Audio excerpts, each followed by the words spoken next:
And they're set to go over the 1800, and he let them run. They're off and they're racing. From the inside, Run for Rob, actually first of them to hit the ground.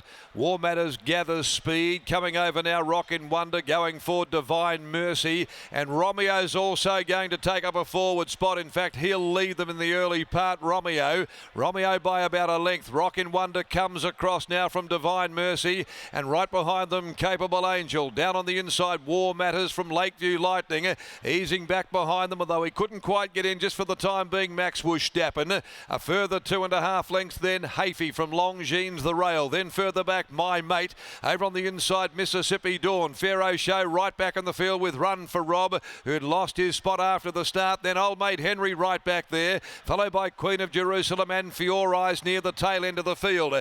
Going to the 900 metre mark, it's Romeo who leads. Romeo shows the way, Rockin' Wonder second. Capable Angel over on the outside, forced to cover extra ground third. On the rails to War Matters, being followed by Divine Mercy, 3 deep, but with a bit of cover there. The top weight, Max Wushdappen. On the rails to Longines. Between horses, Lakeview Lightning. Outside of it is My Mate when they go to the 500. They're followed further back, Mississippi Dawn on the move around them now in advance of Hafey. Pharaoh Show back there near the rail. Run for Rob. Old Mate Henry a long way back in the field from Fiore Eyes. And Queen of Jerusalem at the top of the home straight. Romeo joined by Rockin' Wonder, Capable Angel and Max Wushdappen as well. Down the outside, My Mate. War Matters looks for a run. Down the outside now, the middle of the course comes Old Mate Henry with his run. Mississippi Dawn's going with him. My Mate had hit the front. Here's Old Mate Henry. My Mate, Old Mate Henry. Old Mate Henry diving, and he got there. Old Mate Henry won from My Mate. Third probably goes the way of Mississippi Dawn. Close up as well, Max Wushdappen, Divine Mercy, Lakeview Lightning, War Matters, Romeo. In behind them, Longines. Next home, when they pulled up Rockin' Wonder from Fiore Eyes and Hafey, Run for Rob, Queen of Jerusalem, and one of the last home is Capable Angel. Well, he proved that he was up to it with Willie in the saddle. It was a Old Mate's battle. Old Mate Henry and My Mate. They came together. And this big lumbering 4-year-old son of my admiration, Old Mate Henry, has given trainer Steele Casey his first city winner for a long time, which is great to see. Willie Pike giving them a head start, and the big fellow running them down, beating My Mate, Josh Crispin. He's having a day. And Mississippi Dawn, Clint Johnston Porter, 11.9.14 with 1/4 home. Max Wushdappen in 1:50.63. A neck and a long neck, the margins. Well, it was Romeo that led Rockin' Wonder. Not sure whether or not that was the plan. And then all of a sudden joining in Max Wushdappen, My Mate. At any old odds, triple figures. Has run the race of his life, but then Old Mate Henry, there were mates everywhere at the finish, and Old Mate Henry from Mrs. W. Clark, R. Clark, RJ, Miss J. Clark, they're really good clients of trainer Steele Casey. And the My Admiration Blooper gelding wins for the second time in 7, but he goes from a maiden into a special condition 60 plus. That's a big leap. It was a leap of faith for those that took the 230. But he's delivered, and he's done a great job.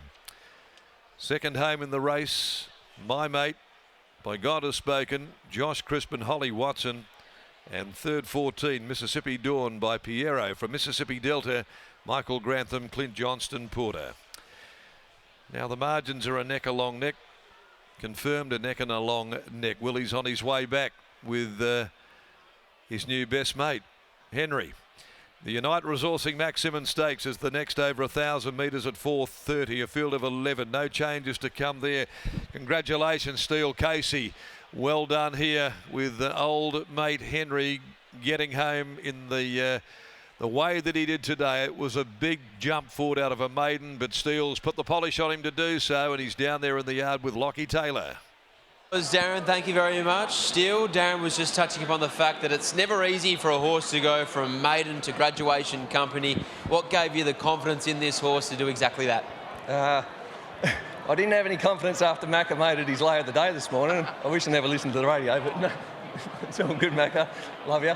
But yeah, like he's a really nice horse, and like I know he only beat what he beat the other day, but like he's, you know, I have a lot of faith in the fact that he doesn't know what he's up. You know, they're all out there, and I guess aside from a couple of the horses, it was a glorified Class 3, but a very good one. But yeah.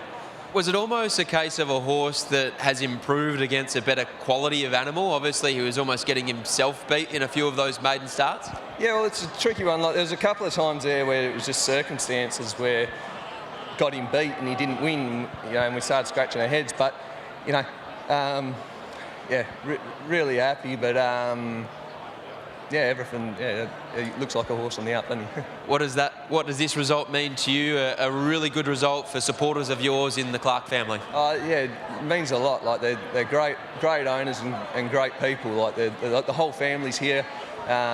Yeah, everyone's really happy. So that's what it's all about, I guess. Go celebrate, mate. Well done. Yeah, there's no doubt about that. There's still Casey and Willie Pike. He is just a man in form back at Ascot. I'm sure it's a day that he looks forward to as well, and you can understand why, because he rides this track better than anyone here in the West. And old mate Henry, it looks like he's another horse that is going to continue to make his presence felt here in town. Exactly right. He goes from a maiden to a graduation, and Willie Pike's just weighing in, and then we'll grab a word. It's 11, 9, 14 and 1. Willie joins us now. Willie, that was a big step from what he beat the other day in that maiden.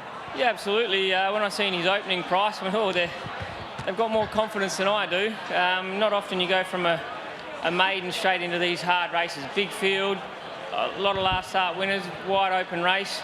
Especially, and then after 100 metres, I was like, oh no.